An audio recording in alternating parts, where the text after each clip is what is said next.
C'est une image incroyable, un acte héroïque qui fait beaucoup de bien. Dimanche, en début d'après-midi, un incendie s'est déclaré dans un appartement à Nantes. À l'intérieur de cet appartement, un couple et un bébé de 6 mois pris au piège. Alors qu'un terrible drame semblait se dérouler sous les yeux des voisins paniqués, plusieurs jeunes du quartier ont eu un comportement héroïque et ont escaladé 3 étages pour sauver la famille en détresse. Ça fait tellement plaisir de voir ça. Vraiment, merci. Alors, Sakumba, merci d'être là. Vous avez porté des matelas pour sauver le bébé. C'est ça, on a reçu le bébé aussi, ouais. Bah oui, c'est ça, faut le dire. C'est ça, c'est léger. Ismaël a participé à la chaîne humaine pour monter au 3e étage. Et vous, Kenza, vous êtes le premier témoin du drame. Vous allez mobiliser les jeunes. Alors, Kenza, comment vous avez remarqué l'incendie? Qu'est-ce qui s'est passé? En fait, mon mari était en bas en train de bricoler sa voiture et on a entendu des cris. Ouais. Des cris. Et il croyait que c'était une femme qui s'était en train de se faire battre. Et non, finalement, c'était vraiment l'incendie qui a commencé. Donc, et là, on a commencé à arriver sur les lieux. Mon mari a demandé à une dame qui criait en haut de couper son compteur et de fermer le gaz. Et elle avait peur et elle ne pouvait pas descendre parce que dans l'escalier, il y avait trop de fumée. Donc, on a contacté les services, justement les pompiers. Ils ont mis du temps à arriver. Il y a des habitants qui ont essayé d'appeler. On a mobilisé les jeunes. Et bravo pour cet acte d'humanisme. Ils sont arrivés à faire une chaîne humaine. Anas est parti chercher aussi un matelas. Et du coup, on en est arrivé à avoir des jeunes devant et derrière. Et alors, nous avons tout filmé. À quel moment vous avez compris qu'un couple et son bébé étaient pris au piège? Au moment, justement, quand la dame en haut commençait à crier et alerter, justement, que ce couple était devant la fenêtre et le papa qui avait le bébé carrément dans les mains. Alors, comment vous avez pris la décision d'intervenir parce que là, c'est vrai qu'il y a une chaîne humaine incroyable. Ouais. Comment vous avez pris la décision d'intervenir? On n'a pas réfléchi, hein. Ça a été fait instinctivement. Ça s'est fait directement, on n'a pas réfléchi. Chacun a contribué de la manière qu'il pouvait, dont il pouvait. Vous avez paniqué ou pas? Vous avez paniqué, vous avez dit il faut qu'on les sauve? Non, franchement, on ne réfléchissait pas, on a foncé. Ismaël, vous me dites que vous avez paniqué. Forcément, vous avez dit il faut qu'on sauve. Ah oui, il y avait de panique, surtout après, quand tu vois un bébé, il est en train de souffrir, il n'arrive même pas à respirer en plus. Tu n'arrives même pas à le sauver parce qu'on n'avait pas beaucoup de choix, à part qu'il sort par la fenêtre. Alors vous avez participé à la chaîne humaine, hein? Oui, c'était impressionnant un petit peu. Ça devait être la panique, forcément, hein, Kenza. De toute façon, quoi qu'il en soit, on a mobilisé les jeunes, on s'est entraidés, et dans un quartier politique comme ça, je trouve que c'est très beau. Moi, je suis vraiment fier de ce que vous avez fait. Tout le monde est fier de vous. Moi, j'ai pas pu participer à l'échelle humaine, j'ai un peu trop de poids.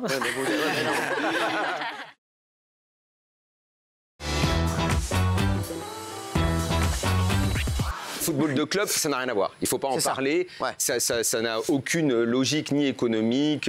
On ne peut même pas parler d'égalité salariale puisqu'elles ne font pas du tout. Elles ne font pas le même travail. Les hommes et les femmes ne font pas le même travail. Ils ne jouent pas. C'est comme si on disait un artiste qui joue devant 100 personnes, il doit être payé le même tarif qu'un mec qui joue devant une salle de 5000 personnes ou des gens qui font des concerts devant 1 million de personnes. Enfin bref, ça c'est impossible.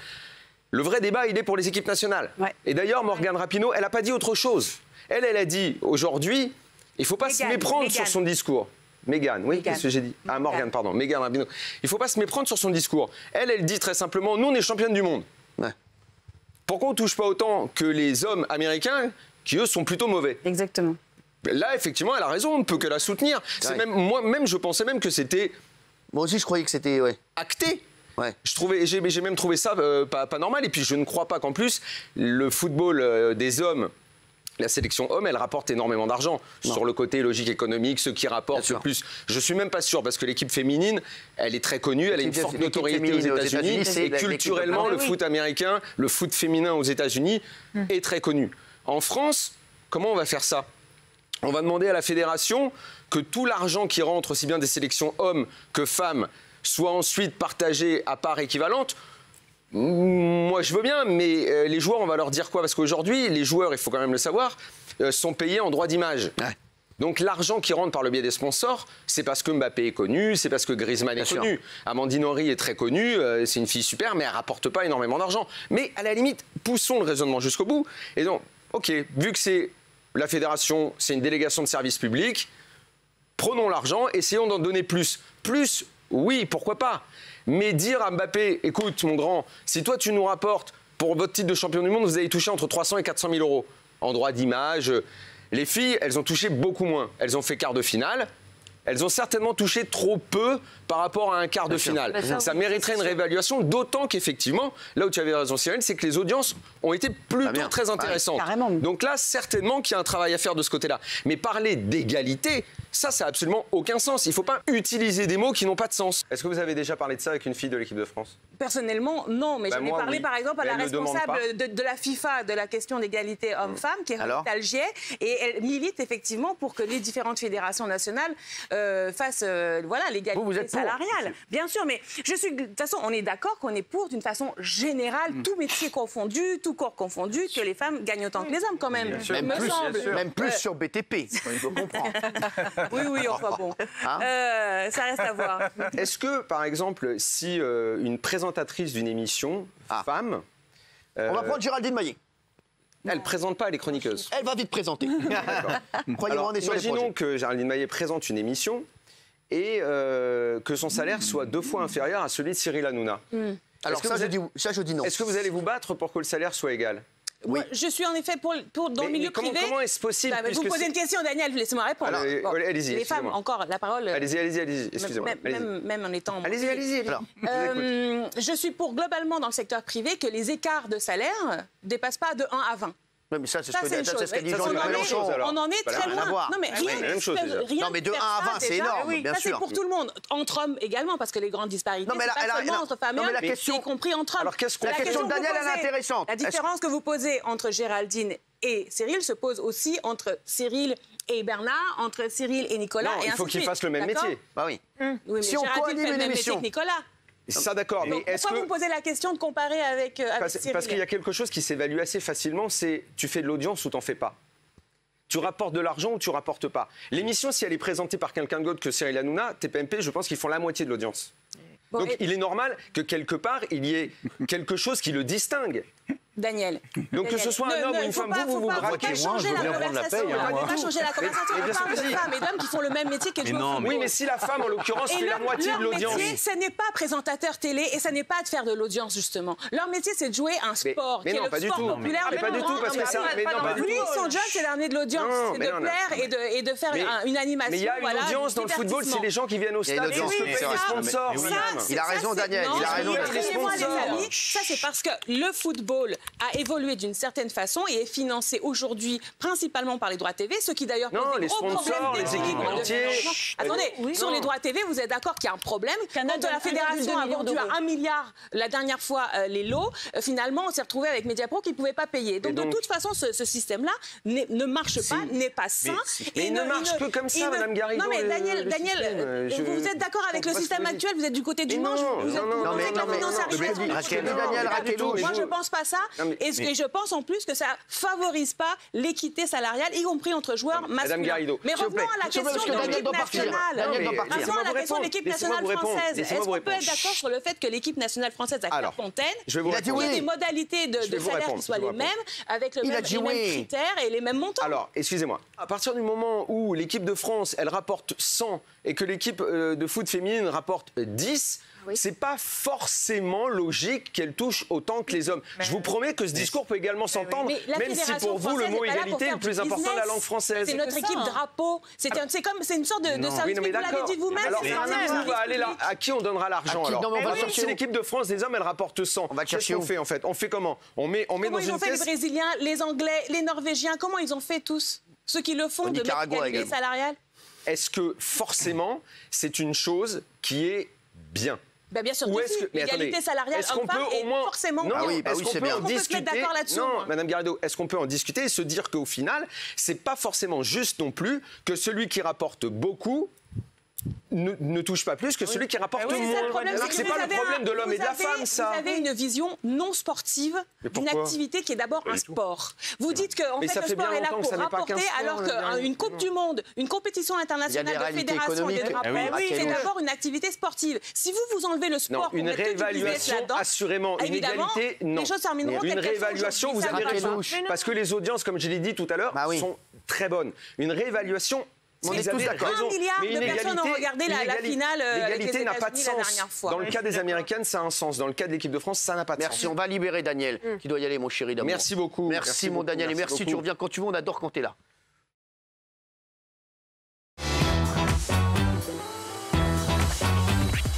Alors, Mila, suspendue des réseaux sociaux, est-ce que vous comprenez ou pas? Tout serait parti d'une publication de Mila d'un vieux dessin qu'elle aurait fait alors qu'elle était en maternelle, un dessin de pain au chocolat, mais selon l'adolescente, quelques minutes plus tard, en réactivant son téléphone, elle est tombée sur des centaines de messages d'insultes. Voilà, chet, t'es islamophobe, tu mérites, hé hé hé, je viole Allah, voilà. Attends quoi? Je trouve qu'on en fait un peu trop avec elle. Qu'est-ce que vous en pensez, Madame Schiappa?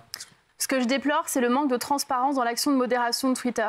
C'est-à-dire qu'à l'heure actuelle, on n'a pas de règles claires. Si vous êtes insultant, si vous participez à un raid numérique, votre compte sera supprimé et c'est normal. En revanche, quelle que soit la personne que vous êtes, si vous êtes victime de ce raid numérique, on vous protégera de ce raid numérique. Combien il y a de modérateurs chez Twitter ?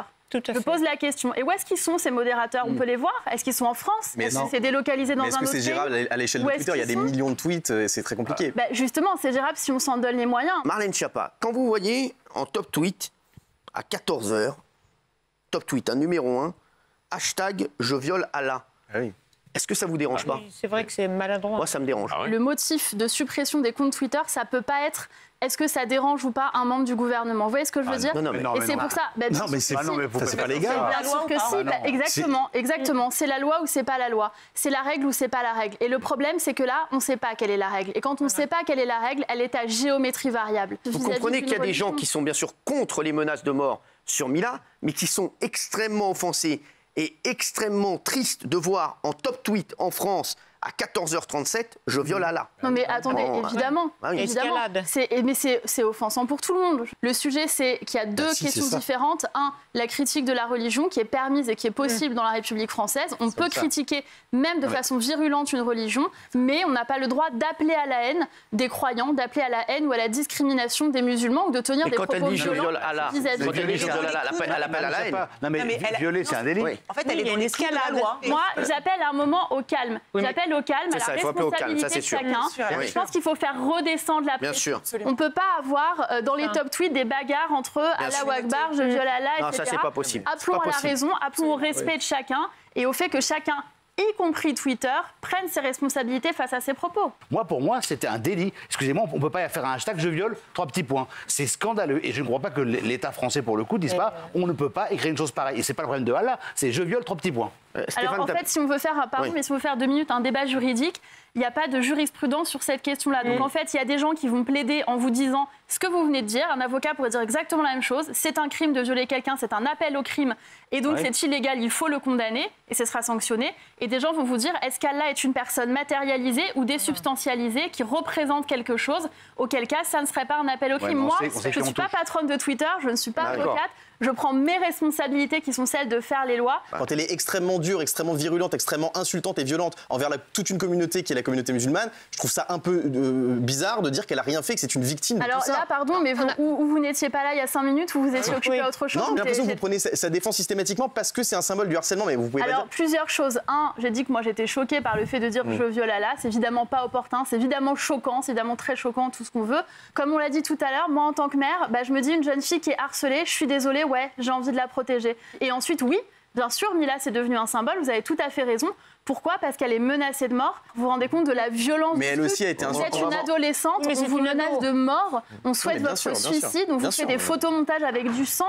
Évidemment, on ne peut que soutenir une adolescente qui est en proie à ça. Bienvenue dans mon appartement, dans l'un de mes appartements. Alors, il ne s'agit pas de mon appartement préféré, je préfère largement mon hôtel particulier à Saint-Cloud. Je vais vous parler du salon. Alors, c'est un salon finalement assez commun, pas grand-chose de particulier. J'ai cru comprendre effectivement que nous n'étions pas forcément du même monde. Non. Je m'appelle Louis Vignac, je suis fils de François Vignac. François est à la tête de plusieurs sociétés. Pour la petite histoire, il a acquis cet appartement pour avoir un petit pied-à-terre dans le 16e arrondissement. Bon. Okay. Il m'a dit, je te le laisse. Si tu t'y sens pas à ton aise, tu le laisses à qui mieux. Bon, moi j'ai la chance, si vous voulez, de ne pas travailler. Bon. Vous connaissez un petit peu quand même notre religion ou même pas? J'ai eu un aperçu dans La Vérité si je mens. C'est un film. Je suis quelqu'un de très ouvert d'esprit. Je n'hésiterai pas, s'il le faut, même à mettre votre petit chapeau là sur la tête, le petit pancake là tout mignon là que vous avez. Attendez, j'en ai une pour vous, tant que je tiens des juifs à table. Qu'est-ce qu'un juif dans une forêt? C'est un Rabin des Bois. Alors, vos petits prénoms, vous me disiez que c'était Gérard et Émilie. Donc, j'imagine que ce sont des noms d'emprunt. Non, directement. Gérard, c'est Gérard, quoi. Je veux dire, je vois pas le côté juif. Je vous présente Charlie, notre excellent cuisinier. Ouais. Enchanté. J'ai une très bonne nouvelle pour vous. Cela devrait vous ravir. Charlie est de chez vous. Voilà. Il est juif comme vous. Vous devez sûrement avoir beaucoup de choses à vous raconter. Vous pouvez peut-être parler de Patrick Bruel, les boulettes, Tel Aviv, ces choses-là. Je n'avais jamais rencontré de juif. Le seul que je connaissais était le pitre de la télévision, là. Cyril Hanouna. Oui. Oh, cela ne me donnait guère envie d'en savoir davantage sur vous. Mais finalement, mon cuisinier aux zizi coupés est très bien. Vous êtes juif et arabe en même temps? Non, pas du tout. Absolument. Comment ça, je fais arabe? Disons que vous cherchez les problèmes. Mais je cherche aucun problème. Mais juif et tunisien. Non, je crois que c'est dans le même panier. Vous avez toutes les tares en même temps. Soit vous n'avez pas compris, soit c'est vous qui cherchez les problèmes. Non, je cherche pas les problèmes. Non, évidemment que non. Vous avez dit quoi? Je n'ai pas compris. Toutes les tares en même temps? Oui, c'est une petite boutade, c'est un mot d'esprit. Là, on peut rigoler sur des choses, mais il y a des choses où... calme le jeu, parce que... Le respect. Je me suis rendu compte que Georgia en avait dans le ciboulot et qu'elle n'était pas juste un bout de viande. Bah, j'espère bien. Oui. Évidemment, il n'y a pas que ça. Il y a également sa splendide croupe qui réveillerait les morts. Mais il faut dire que les échanges SMS n'aident guère à construire une relation digne de ce nom. C'est compliqué. Et que j'en avais plutôt ma claque de me tirer sur la bistouquette. Ce fut donc une délivrance de retrouver Georgia et de pouvoir à nouveau la serrer sensuellement contre moi. Oh, mais ça, on ne rentre pas dans les détails. Hein. J'étais loin d'elle, j'avais des photos d'elle, et ça me permettait au moins de faire passer le temps. Oui, bon. Allez, on... Oui, bon, on a compris, mais ils ont compris, mais Et c'est que gêné. du coup, je ne te voyais pas, je ne pouvais pas te palper. Oui, ouais, mais bon. Il y a un moment où se tirer sur l'engin, ça suffit. Oh, allô? Je tiens à être clair dès à présent avec vous là-dessus. Il est hors de question que vous raccourcissiez le prépuce de notre progéniture. Je vais me permettre une certaine familiarité. Nous avons la chance d'avoir dans la famille un grand sgeg de père en fils. Je tiens absolument à ce que notre lignée de sgeg reste intacte. Il faut savoir qu'à ce jour, Georgia et moi n'avons point encore copulé. Tout ça pour vous dire qu'effectivement, je n'ai pas encore mis mon petit nugget dans le pot de mayonnaise. Mais, ayant la trentaine maintenant bien tassée, il est vrai que cela commence à me tirer sévèrement sur la bistouquette. Écoutez-moi, s'il vous plaît. On peut pas faire marche arrière. Hein? On peut pas faire marche arrière. Si j'ai voulu autant que vous rencontriez Louis... Ah non, ne me dis pas ça. Ah non. C'est que je suis enceinte. Elle est enceinte. Et effectivement, je l'ai déjà fécondée. Je ne supportais plus d'en avoir lourd sur la bistouquette. Donc, j'ai fécondé votre fille. Et d'ailleurs, j'ai l'échographie à vous montrer. Regardez. Magnifique. Attends, je vais le buter. Regardez ce petit bébé, il est terriblement trognon. Regardez. À l'intérieur, il y a l'échographie. Ouvrez. L'échographie, en fait. Tiens, ouvre. Ouvre. Voilà, c'est une belle nouvelle. Regardez les réjouissances. Regardez comment on saute tous au plafond. Papa, maman. Vous êtes fait piéger, c'était une caméra cachée. Bravo.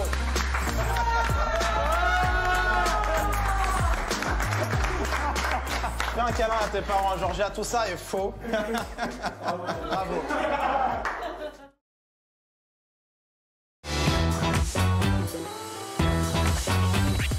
Il y a tout un contexte, hein. Ça veut dire qu'avant le piège, longtemps avant, Georgia a dit à ses parents, j'ai rencontré quelqu'un, c'est l'homme de ma vie, je veux faire ma vie avec. Il est spécial, il est un peu hautain, il est arrogant, vous allez voir, parce qu'il fallait pas que ce soit trop spécial le jour du piège, pour que ce soit crédible, parce que sinon elle leur parle forcément, un mec comme ça, t'es obligé de dire qu'il est spécial.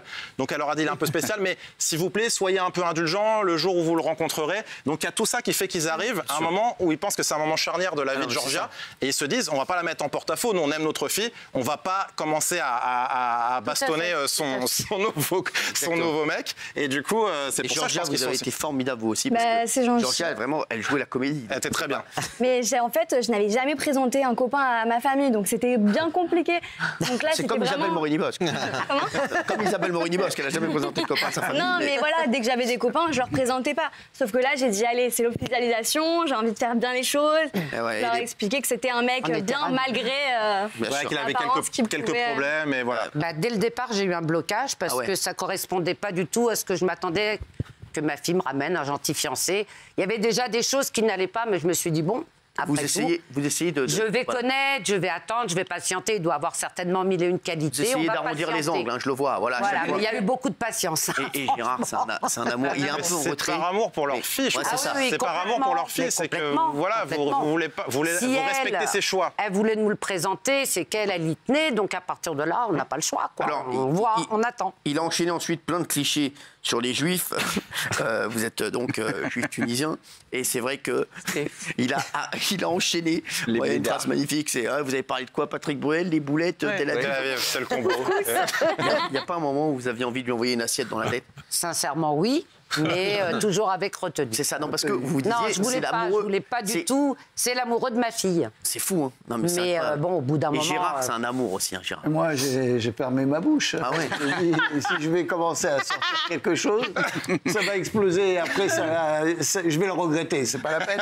C'est incroyable. Non, mais... Ah, mais c'est surtout par rapport à tout ce que moi j'ai pu sortir qui était horrible. Le but aussi était de faire ressortir les bons côtés de Gérard et Émilie, qui sont des personnes qui sont très ouvertes d'esprit. C'est un modèle de tolérance. Vraiment. Sur les réseaux sociaux, je vous le dis, vraiment tout le monde a relevé la tolérance, la gentillesse des parents de Georgia sur les réseaux.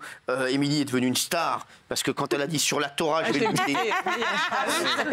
C'est même devenu un mème sur les réseaux sociaux, puisque déjà, sur la Torah, je vais le buter, ce mec, elle m'a tué. Phrase qui va devenir culte, sur la Torah, je vais me le buter. Le moment où il parle de sexe et où il gêne tout le monde. Même moi, j'étais gêné. En plus, vous trouvez des métaphores, le nuggets. Un petit pot de mayonnaise. Dans le pot de mayonnaise, c'est pas mal. T'as compris l'image? C'est insupportable. Moi, je t'aime, mais Louis, je le déteste. Ouais, mais moi aussi, je le déteste. Moi, quand je me vois, j'ai envie de me tuer. Greg, est-ce que tu apprends des phrases par cœur ou c'est que de l'impro? 50%, c'est un texte que j'apprends, je le répète 2 semaines chez moi, je tourne en rond, je répète. C'est comme une pièce de théâtre. Le nuggets dans la biscuit. Le nuggets, la phase, j'ai été préparé, mais tout ce qu'il y a derrière, quand je parle des photos et tout, c'est parti en impro. Parce que je vois qu'à ce moment-là, ils sont tellement... C'est le malaise, il faut l'entretenir. T'es obligé de faire de l'impro. Bien sûr, après je m'adapte. Et puis, en fait, vous me laissiez tellement de place, parce que je crois qu'Émilie, elle avait une curiosité, c'était de savoir ce que j'allais sortir à la fin.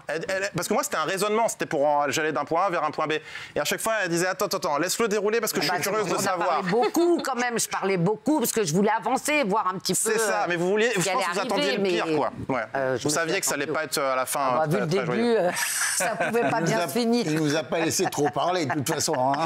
C'est vrai qu'il n'arrête pas. Hein. Vous avez été géniaux parce que vous n'êtes pas trop énervés. On a quand même des scènes où Émilie, elle en peut plus. Vous l'avez tous regardé hier. Avec les enfants, c'était comme des dingues. C'était une caméra. Je vous le dis. C'est une pièce de théâtre avec des acteurs qui ne savent pas qu'ils sont dans une pièce. C'est ça, c'est 2 pièges à l'intérieur. Oui, c'est ça. Les larmes de Georgia sont sincères à la fin. C'est sincère. En fait, elle annonce quand même à ses parents, et toi, tu t'es peut-être visualisé en train de leur dire que tu étais enceinte. C'est incroyable parce que c'est vrai que vous jouez tellement bien, mais à mon avis aussi, vous aviez de la peine pour vos parents. Voilà, parce que c'est ce qu'elle m'a dit, moi, après. Pleurer, honnêtement, au bout d'un moment, je suis humaine. Je vois mon père en train de pleurer, même si une caméra cachée, tout ça, au bout d'un moment, j'en pouvais plus, j'avais envie de tout lâcher. Je suis enceinte, ça y est, c'est fini. Est-ce que vous pouvez juste nous refaire pour les téléspectateurs sur la Torah, je vais le buter? Parce que c'est alors, il faut que je le regarde pour pouvoir qu'il fasse la bouche. Le rire, non, le rire. Là, je ris et... Alors voilà, sur la Torah, je vais le buter, ce mec.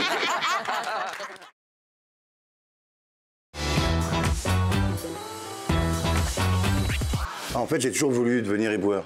Depuis tout petit déjà. J'étais sensible... Qu'est-ce qui vous plaisait? J'étais sensible déjà à la planète, puisque je ramassais les mégots de mes frères et sœurs. Et je leur disais, mais qu'est-ce que ça fout dans ma main? Pourquoi c'est pas dans la poubelle? Voilà. Et je partais aussi dans les rues me balader avec ma maman pour faire des courses. Et je ramassais les papiers par terre. Ma maman me disait ma maman me disait, c'est dégueulasse ce que tu fais. Je dis, c'est dégueulasse, oui, mais c'est bon pour la planète. Déjà, j'avais cette âme-là. Et un éboueur, c'est une personne qui est en première ligne. Là, actuellement, et depuis toujours. D'accord? Et on est des dépollueurs. Il nous a jeté de ça dessus. Il vient de vous lancer une bouteille d'eau dessus. C'est ça, voilà. Ça, c'est voilà. C'est ce genre de choses, ce genre de comportement-là qui est...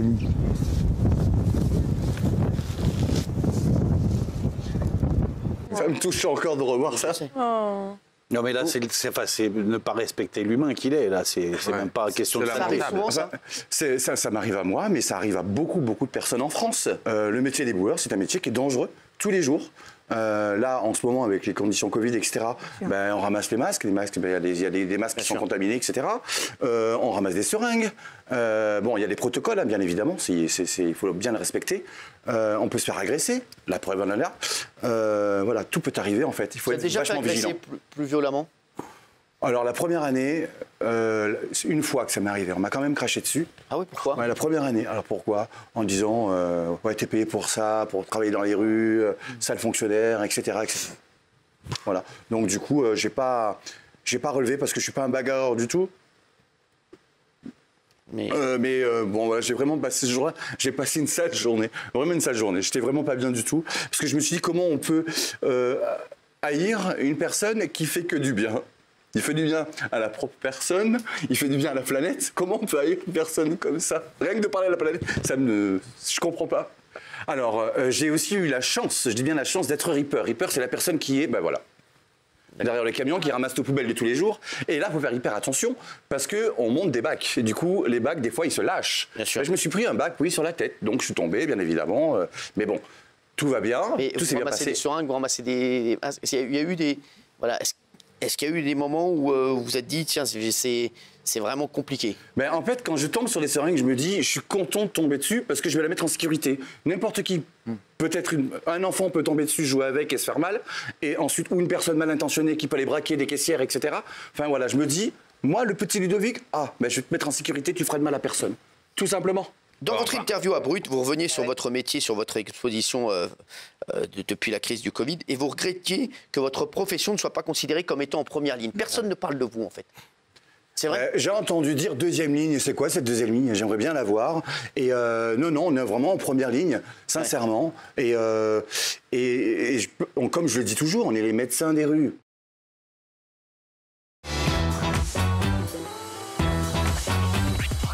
Monsieur Messia, vous me gênez beaucoup là. Vous avez beaucoup je suis fait pour ça. Vous avez beaucoup de défauts, mais je pensais au moins que vous étiez courageux. Or, je m'aperçois que vous êtes lâche. Sur le plateau de Pascal Praud, vous ne nous aimez pas, on est des moins que rien, ça nous insulte. Ici, vous arrivez, vous avez peur de nous, donc non, pas du tout. C'est pas du tout les gens en tant que tels, c'est leurs idées. Cyril Hanouna, qui vous invite dans ces... c'est pas moi qui me suis pris une tourniole par Joe Star il y a quelques années. Ça c'est bas, ça c'est bas. Cyril Hanouna, l'histoire de pizza. Ça c'est bas. Cyril Hanouna, qui vous invite dans les émissions. Lui, c'est votre ami. Parce que vous venez de dire mon ami Cyril Hanouna, parce que vous n'osez pas y toucher. Et je vais vous expliquer, que les gens sachent qui vous êtes en réalité. Ici, hein. Je vais vous expliquer ce que vous avez fait sur les réseaux sociaux et quelles sont vos méthodes. C'est que vous avez lancé vos chiens contre moi sur les réseaux sociaux. Mais évidemment, j'ai eu des milliers de messages d'insultes, des messages racistes, des messages ultra-violents que vous avez télécommandés. Mais arrêtez, vous avez fait un tweet, vous avez été malin et les gens ont commenté. J'ai eu des messages, je vous les donnerai même pas tellement c'est indigne. Mais rien que pour ça, franchement, vous devriez vous excuser. Mais monsieur Verdès, vous êtes une petite nature. Moi, ça fait des mois que je suis menacé de mort par une certaine diversité que vous encouragez et par des gens de votre bord politique. Aucune menace de mort, monsieur Messia. Je vous le mets sur le dos. Je vous la mets sur le dos. Ne dites pas ça. Je vous la mets sur le dos. Je suis menacé de mort. Ma famille et mes enfants également sont menacés de mort. J'ai été contacté par la plateforme Pharos. Pour ça, c'est la plateforme Pharos qui m'a contacté. Alors arrêtez de jouer les chochottes. Sur les réseaux sociaux, il y a de tout.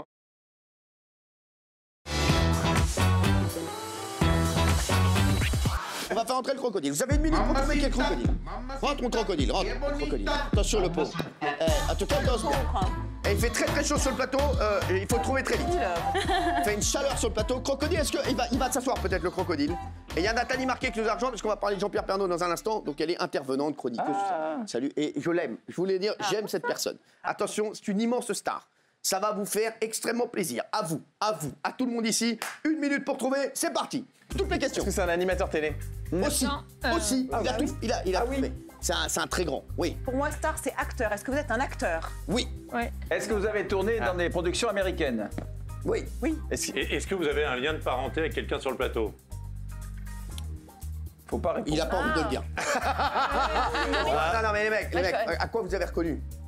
Sa démarche quand il est rentré. Non, c'est vrai? Oui. Isabelle. Oui, est-ce que vous avez animé un grand jeu le samedi soir sur la 2?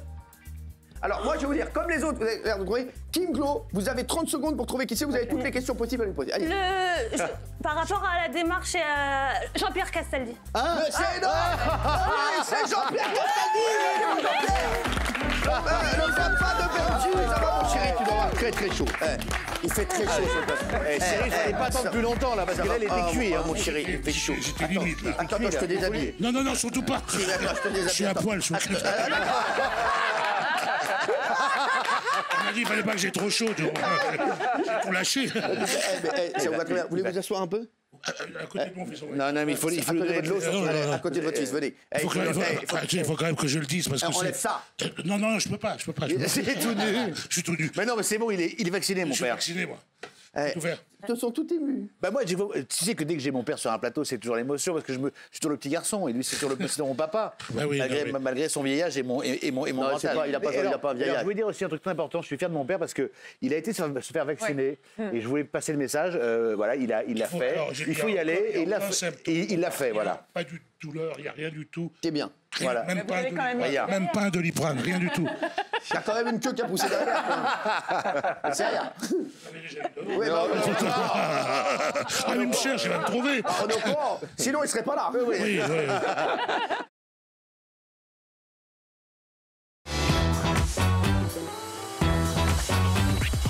Il est dans un camp où il subit. Là, il est venu donc avec les chaînes au mire qu'il portait donc dans ces camps. Il subit des brimades, des humiliations. Ils font tout pour le dévier de sa foi, pour vous dévier de votre foi. Ils vous forcent, par exemple, à manger du porc. Ils font exprès. On peut dire comment? Ils cassent le moral de la personne. Après, quand il n'a rien déjà à tenir, parce que là, il pense seulement pour vivre là. Donc, il n'y a pas de toilette, il n'y a rien de tout. Donc, comme je dis, il n'a même pas bougé. Donc, il est enchaîné. Donc, même le petit besoin ou bien un grand besoin, c'est sur un petit de bol ou bassin. Et là, manger tout ça dans le même truc, dormir aussi dans le même truc.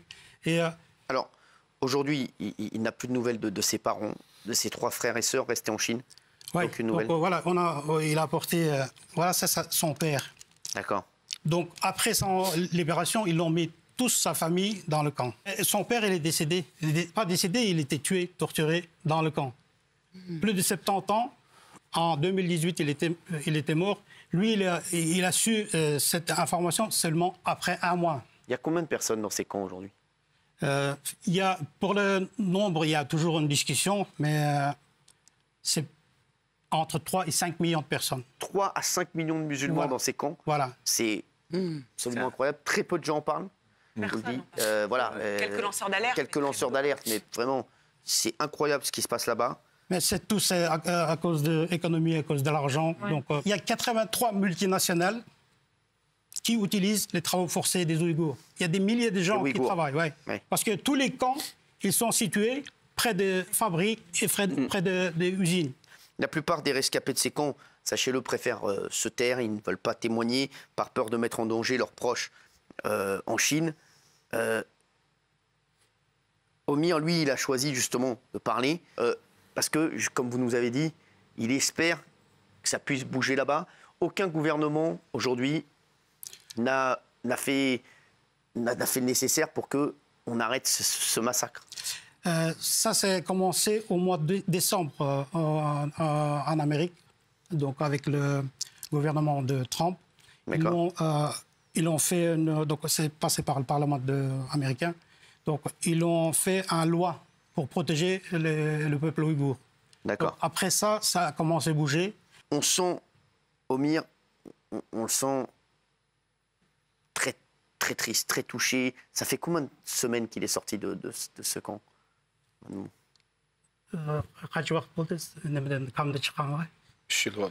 3 ans. 3 ans, et on sent qu'il a les larmes aux yeux, on le sent très ému. Bien sûr. Il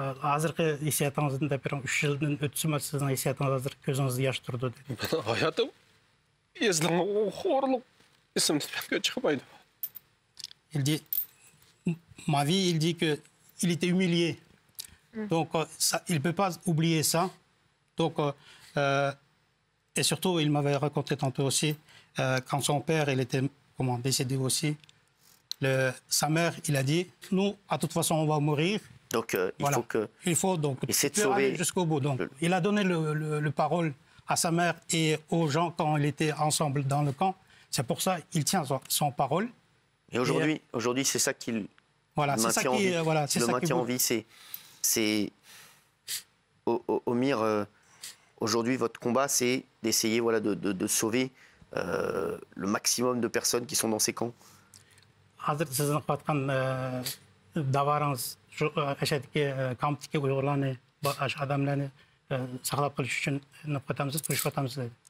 Albatta shu xalqimniki hurligi uchun, ashlarniki bir qirg'inchilikdan to'xtalib hayot qilish uchun. Il dit évidemment, c'est pour ces gens, pour ce peuple, pour qu'ils restent en vie, au moins. Pour qu'ils puissent vivre en être humain, quoi.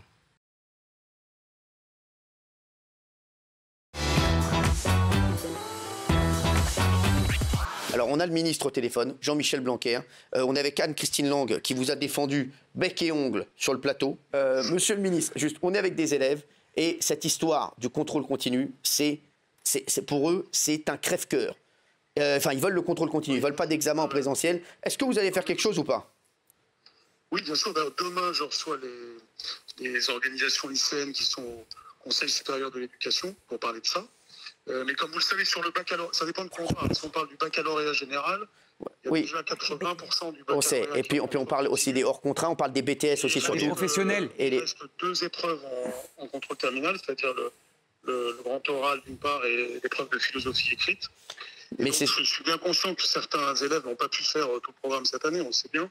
Ah oui, c'est ça. On est en train de regarder comment on va aménager ces épreuves. Est-ce que ça peut bouger, monsieur le ministre? Est-ce que ça peut bouger? Oui, demain, on va travailler à ça. Justement. Donc on a une réponse demain. On va cette semaine faire encore des aménagements. J'en ai déjà fait. D'accord. Et ça va. Donc c'est pas figé. C'est pas figé. Il y avait des épreuves terminales qui étaient prévues au mois de mars qu'on a transformées en contrôle continu. Non, mais pas pour nous. C'est comme ça qu'il y a déjà 80% en contrôle continu. Pas pour le hors-contrat. D'accord. Et il y a l'histoire du hors-contrat aussi. Dans l'intérêt des élèves. Ah, ça, c'est encore un autre sujet. Parce que les écoles hors contrat, c'est plus difficile de valider le contrôle continu. L'année dernière, il l'a fait. Et l'année dernière, vous l'avez fait.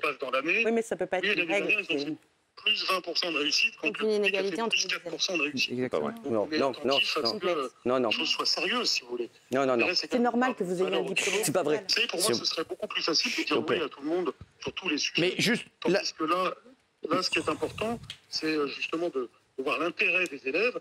L'intérêt des élèves, c'est évidemment de les faire réussir. Pour ça, il faut qu'il y ait des épreuves qui soient faisables. C'est pour ça que, par exemple... Mais aucune sont faisables. Dans ces conditions, aucune. De leurs professeurs, disant les parties du programme qui ont été faites, et les parties qui n'ont pas été faites, de façon à ce qu'ils ne soient pas interrogés sur des impasses. Vous voyez, ça, c'est le genre de choses que l'on peut faire. À l'épreuve de philosophie, on doit regarder aussi si peut y avoir des formules qui permettent de tenir compte du contrôle continu ou des formules qui permettent d'avoir... plus de sujets. Monsieur le ministre, donc c'est pas figé, ça peut encore bouger. Ça peut encore bouger. Bien sûr, mais... Donc ça va bouger, d'accord. Qu'est-ce qu'on veut, nous? On veut de la bienveillance pour les élèves. On veut qu'ils réussissent. Donc demain, on aura des nouvelles. Demain, on peut venir ici débattre. Demain, on aura des nouvelles. Même pour le hors-contrat, monsieur Nouna. Bien sûr, il faut écouter tout le monde. Vous savez, on doit être dans une ambiance d'unité dans des moments comme ça. C'est ça qui est important.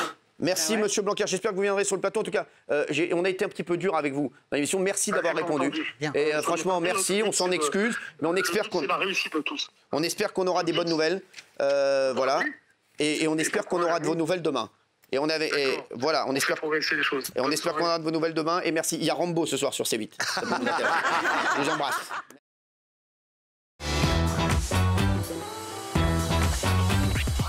Je termine. J'ai suffisamment attendu mon tour pour pouvoir parler. Deuxième question que je me pose. Effectivement, deuxième question que je me pose et que les Français se posent. Je trouve tout à fait curieux qu'on ait une augmentation subite des réanimations, particulièrement à la PHP et en Ile-de-France, alors qu'on nous explique... On nous explique... Oh merde, non mais bon, je veux dire à un moment donné, les gars, vous n'avez pas de leçon à me donner, c'est le premier point. Deuxièmement, j'ai la prétention effectivement ici de faire des choses relativement sérieuses et de venir avec des données sourcées. Vous êtes dans un débat politique, restez-y dans votre débat politique. Mais moi j'ai autre chose à foutre. Concrètement, ce que j'essaie de vous dire... Dans quel intérêt on nous ment alors? Pourquoi on nous ment? Ce que je dis, c'est que la question de l'intérêt dans tel moment, j'en sais rien. Je cherche à comprendre. D'abord, je ne dis pas qu'on nous ment. Je cherche à comprendre. Je cherche à comprendre. Je cherche à comprendre comment est-ce que, ayant des patients en soins intensifs et en soins continus, eh bien, effectivement, on se retrouve avec, on nous dit 5000 personnes en réanimation. Ça ne sert à rien ce que vous dites. Fabrice, ça ne sert à rien. Non, ce qu'il dit, c'est ça. Non, mais ça sert à rien, je me casse. Je me casse. Non, Fabrice, c'est quoi ce problème? Non, mais à un moment donné. Non, mais attendez, excusez-moi, mais à un moment donné, 2 minutes. Je suis en train de parler de choses extrêmement sérieuses auxquelles personne n'a répondu. Quand même, je suis en train de vous dire que les chiffres, avant février 2020, ce qu'on appelait la réanimation correspondait à une définition donnée par la Direction générale de la santé. Cette définition a changé à la faveur du Covid. Monsieur, on est prêt à vous écouter, mais rentrons pas dans une discussion. Mais enfin, monsieur, c'est vrai ou c'est pas vrai ce que je vous dis? Écoutez, si c'est vrai pour vous, c'est important. C'est pas important. C'est pas important. Si c'est vrai pour vous, c'est important. On vous explique que les réanimations sont foules. Je cherche à comprendre pourquoi est-ce qu'on vous explique. Vous pensez que les chiffres sont bidonnés? Je ne le pense pas. Je m'interroge. Au-delà de ça, est-ce que vous êtes d'accord? Fabrice, non, mais juste, Monsieur Blachier, tout le monde s'est interrogé sur le phénomène qui s'est passé en réanimation en Ile-de-France. Tout le monde. Donc il a le droit de s'être interrogé également. C'est pas parce que ça vous intéresse pas qu'il faut vous prendre pour le centre du monde. Excusez-moi. Non, monsieur, peut-être que les Français qui nous regardent. Excusez-moi, monsieur. Mais je crois que vous avez dit. Attendez, vous, je vous ai rien demandé. Moi non plus, je vous ai demandé. En l'occurrence, effectivement, je crois que vous avez un problème, monsieur, avec moi. Oui, j'ai un problème, c'est qu'aujourd'hui, notre écosystème, il est profondément bouleversé et que vous faites de la diarrhée verbale et qu'il y a des gens qui sont au bord du gouffre. Et que juridiquement, vous pourrez aider des mecs qui sont au bord du gouffre, des entreprises qui n'ont plus de fonds et qui ont plus de thunes et qui ont des trous dans la raquette et vous les emmenez sur des procédures qui durent 10 ans. Voilà, restez là, Fabrice. Ne refusez pas le débat, Fabrice. Restez là. Avec un comme ça? Mais oui, non, mais attendez. Je sais pas qui est son problème. Son problème. J'ai un bac c'est des attaques ad nominem. C'est des attaques ad nominem. Je dis non. Des solutions, c'est pas des attaques. Vous croyez, excusez-moi, vous croyez que je vais m'abaisser à un niveau comme ça? Moi, la carrière c'est la mienne. Excusez-moi. Je termine. Il donne son avis, c'est un restaurateur. Il est urgent d'accélérer la vaccination. Vous croyez qu'avec la carrière qui est la mienne, enfin, au revoir, messieurs. Non, mais c'est pas ça. Mettre division.